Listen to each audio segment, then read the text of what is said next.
Let's do a full face of all the latest Morphe launches. Like, I'm so scared to move this because I don't want it to drop, okay? One of these products will shock you, okay? Let's jump into it. I just did a review of Morphe powders and I said a comeback would hate to see Morphe coming. And if this teaches you anything, just go for that comeback. Like, I'm talking to myself here, okay? I'm talking to myself here. Morphe launched new concealers called Wakeup Artist Under Eye Correcting Concealers. It's correcting because there are 4 color correctors and 20 concealers in this launch. They're supposed to be lightweight, serum infused. They correct and soothe. They give a naturally radiant finish. They're comfortable to wear all day and they're also hydrating. Okay, I have the 4 color correctors right here. So I'm going to swatch them for you. I will actually not swatch. I'm not going to swatch Blossom 1 and Peach 2 because those ones just don't fall in my skin tone range. And even Papaya 3 does not fall in my skin tone range, but it's the second deepest shade. So I feel like I can swatch it and it would just probably translate a lot better than the other 2. Okay, so this is Papaya 3. This is Papaya 4. Papaya 4 is slightly deeper and I feel like it might give me the kind of color correction I would want if I wanted to color correct. The doe foot of the applicator has like a groove flat side that you can use to dot, or if you want it more precise application, you can use the tip of it and apply it directly where you need to apply it. This is what it looks like. A really good, very well balanced color corrector will absolutely like hide what it's supposed to hide and not stand out too much on the skin, which, you know, sometimes is just what we want, intense on the skin. And I feel like for my skin tone, the right color corrector looks more like concealer. It definitely helped fix that discoloration I have right here. This is what it looks like side by side. Okay, now after the color corrector, Morphe has 20 actual concealers. I have a few of them here, so we're gonna go ahead and give you a little swatchy swatch so we can see what they look like on. The one crazy thing about this collection and the concealers is this 15, 14, 13, 12. Now, when you get to 11, there are 3 different shades of the shade number 11. This is shade number 15. This is 15, and 15 is a perfect skin tone shade concealer for me. I love that. I will definitely be able to use this to either color correct or apply on the skin as some kind of a complexion product. This is the shade 14 Cool, and 13 is Warm. 13 is looking like a concealer shade for me, like what I would normally use after I put my foundation on. And then we have shade number 12, which is also a warm shade. Okay, I will say they feel very lightweight on the skin, and I'm really excited to see what they look like once I blend it in. These are the 4 deepest shades: 15, 14, 13, 12. This is where I live. I can use 13 as my regular concealer shade, and I will use 12 as my brighter under eye type of a product. And you know, I think it will work very well for me. I live in this 4. Okay, so we're gonna put those to the side. These are the 3 shade 11s that I told you about. First, we have the shade 11.5 Cool. This is 11.5 Cool. I personally would not use this shade because it falls way outside of my skin tone. This is 11.25 and this is the shade 11. So essentially this one comes after this one, which is a gorgeous color graduation nonetheless all by itself. But we have these 2 in between these 2 shades. It's not a bad idea. Okay, it's not a, don't get me wrong, it's not a bad idea. All I'm saying is we're starting to go into like an exaggerated range category. Let's wipe this off and see what I can use. So my skin is primed and there are no foundations that came with the Morphe launch, but there is a color corrector. This is Cinnamon number 4. I'm gonna put 1 spot and I'm going to ever so gently blend it out with a sponge. It is very lightweight, the concealer. The concealers are very lightweight and they spread in very easily too. Definitely covering what it's supposed to cover. I generally don't color correct, but I think I'm going to start doing that, especially around my lips. I'm going to put a little bit of it on my lip. Is this too much? Feels like it's too much. Definitely neutralize the depth around my lips for sure. Am I color corrected? Let me know. Am I color corrected? I don't know. I think I am. Definitely need to give it some time to dry down before we go in with foundation. So I'm just gonna be shaking my foundation in the meantime. Yeah, I said shade number 13 was my perfect concealer shade. So I'm gonna put some of that on my under eyes before we try shade number 12 as a brightening agent, okay? So I'm just gonna put a little bit of it here and here. See what I mean? The tone of it is definitely something that could come off as entirely too brightening on my skin tone. But definitely not bad. Not bad at all. I want to give it a few minutes to dry down because it feels very lightweight on the skin and I am not upset about that. The tone of shade number 13 looks like it has enough orange in there where I'm still going to be able to color correct without needing the actual color corrector, okay? And while it's drying down, let me show you the product I saw that literally shook me, okay? This is a brand new Chick Thrills multi-finish face trio blushes from Morphe. What does this remind you of? This literally reminds me of the Patrick Star, of the one size blushes. Like, as soon as I saw it, I thought, they've been duped. They have been duped. This one retails for, hold on, let me find it. This one retails for $19. The other retail for over $30. Big difference. Huge difference.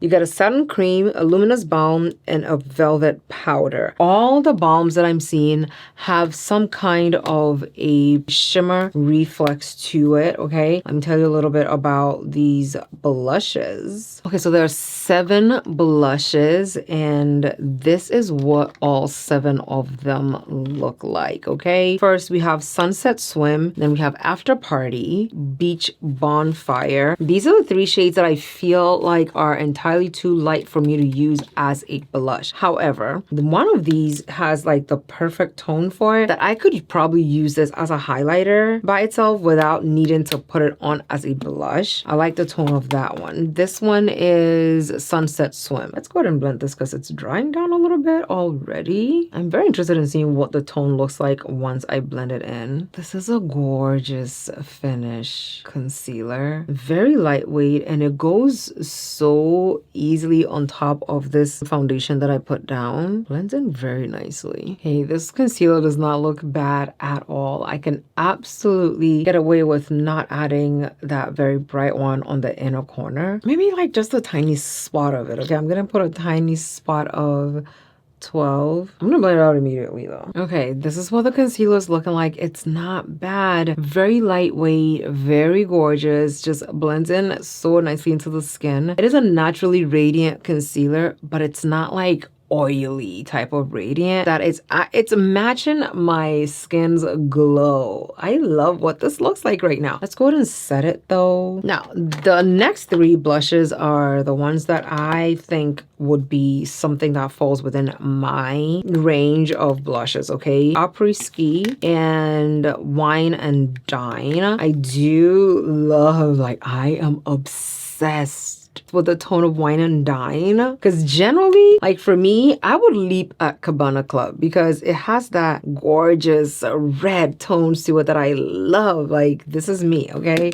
And then the one I like to look at but I'm always so scared to use is Après Ski. Like anything Barbie doll pink, I'm like, oh, I wish I could use this, but then I look at it and I'm like, I don't know what it's gonna look like, but this one doesn't look like it's gonna look so bad on the skin. But today, I'm sorry, today I'm going in with Wine and Dine. Wine and Dine is that girl. This top shade is literally screaming at me. This is what it looks like. And I was just interested in seeing what it would look like on the skin tone. It's a plum shade. On me, I just want to know what it looks like, okay? Oh, but this looks like a balmy highlighter type of situation that they got going on. This is the creamy blush of the bunch, and this is the powder to set these guys in place. So first we're going in with the middle shade. This is like a highlighter type of a product, okay? So just keep that in mind. I'll just put it on the highest point of the cheek. It's giving kind of subtle, right? Okay, it's given subtle, but it's definitely there.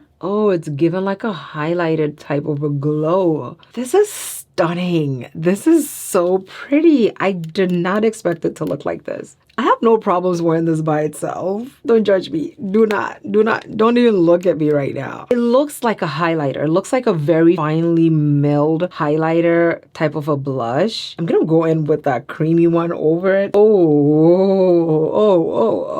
Actually, it stayed very true to the wine color. I was a bit worried that it was gonna blend into a more like a light pinkish kind of a shade, but it definitely stayed true to its wine color. I am impressed with this. And because of the shimmer reflexes in that balm shade that I laid down first, it's given like a slight highlighter look, but also like in a blush form, but not too much. This is very pretty. This is stunning. I did not expect it to look like this at all, like at all, okay? And I'm going into this shade. This is a shade I generally stay away from because I don't know what it's gonna look like, but I always want to see what it looks like on me. Oh, honey. Trust the process. If it doesn't come out okay, I'll just cover it with Wine and Dine, okay? Okay, this is Après Ski. First, I went in with this shade. Now I'm going in with this one. Oh, my Lord. What have I done? We're gonna see what it gives once we're done, okay? I want to see if going in with the powder will have it look a bit better because, you know, if this works out, I will be using this Barbie pink blush a lot. I'm interested in seeing what it looks. Okay, it's not bad. It's nice. It's a pretty shade, don't get me wrong, but compared to Wine and Dine, it looks a lot better than I thought it would. They definitely look really beautiful. This is the girl I came to see, okay? I'm taking a Morphe Y9 brush. We're going into, oh, look at this one is a pigmented. I love this shade. Okay, Wine and Dine. Wine and Dine is intense, honey. Next, Morphe launched these finishing powders. These are the Cloud Light finishing powders. They come in 4 different shades, and these are so bright. Like, my lights cannot even show you what they look like. The shade that I think matches with my skin tone and the one that looks good on me is the shade Sunset. This is the deepest of all the soft glow veils. These are pressed, illuminated finishing powders. Personally, I have been using this on the under eyes. I did a little shorts on it just to show you what it looks like, but in that video I put it down first and then I set with my setting powder, then I put it on top of that. So my skin was glowing, but it kind of looked like it was glowing from within. For this product, I like to set my base with setting spray before I use it, and then after I use it, I set it again, because when I set my base, it gives my skin that moisturized, hydrated look, and that allows this powder to melt in while I'm applying it. So I'm gonna put a little bit of it on the under eyes. I just do one eye so you can see what it looks like, and only on the under eyes. Okay, this is what the under eyes look like, and I love it. Illuminated under eyes finishing powder side, non-illuminated under eye setting powder finish side. Let me know which side you like best. Of course, this, I feel like this gives that more glammed up look to the base compared to the other side, which is pretty, but it's not like elevated. This powder is nice in the fact that it's not too illuminated, but it does add a little bit of something extra to the under eye, and it gives me that glow from within type of a look. Last but not least, we have these Hot Honeys from Morphe. They are I'm saying they're lip glosses, but they're supposed to be lip oils. They don't feel like the traditional thin drying lip oil. I put some on and it's still here. They're actually very hydrating. They're a little bit thicker. They feel good and they give like really gorgeous shine. Of course, there are several different colors to it, but none of this color actually translates, and they have Manuka honey in here. I just lined my lips with a little bit of a darker lip liner just to help the lips stand out a little bit more. I'm going in with this shade. This packaging literally reminds me of the Clarins lip gloss. Morphe is in her dupe era, okay? Fair warning, these are plumping glosses, which means when you put it on, that sensation is there. It feels almost like the Fenty Morphe Heat glosses. You can use it by itself or you can use it as a topper for your other lip combos. That is it for me doing a full face of all the new products that launched to Morphe. Let me know down below in the comments if you've heard of any of these products. Have you picked them up? Which shade did you get and how do you like it? Thank you so much for watching. I love you lots and I'll see you in my next video. Bye.